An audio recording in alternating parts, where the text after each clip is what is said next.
Praise the lord. దేవునికి మహిమ కలుగుగాక. క్రీస్తు నామములో మీ అందరికీ షాలోమ్ తెలియజేస్తున్నాను. దేవుని వాక్యం చెప్తుంది, వారు నన్ను ప్రార్థించగా నేను వారిని నడిపించదనని.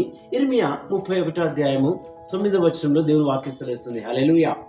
ఎందుకంటే ఈరోజు నువ్వు ఏ రీతిగా నడవాలనుకుంటున్నావు? 2 మార్గాలు నీ యొద్దలో ఉన్నాయి. ఒకటి జీవమైన మార్గము, ఒకటి నరకమైన మార్గము. ఏ మార్గంలో నువ్వు నడుద్దాం అనుకుంటున్నావు? నా ప్రియ సహోదరి సహోదరా, ఇక్కడ దేవుడు అంటున్నాడు, వారు ప్రార్థించగా వారిని నేను నడిపించను.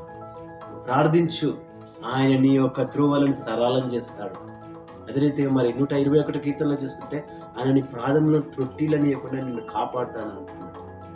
అదే వచనంలో మనం ఇర్మియా 31:9 వచనంలో ముంగట, వాడు ఏడ్చుచూ వచ్చిరి, వాళ్ళు ఏడ్చుచూ వచ్చి ప్రార్థించగా వారి మార్గంలో ఆయన నడిపించింది.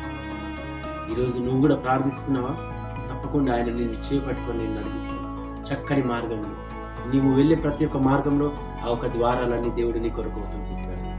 ఆమేన్. God bless you.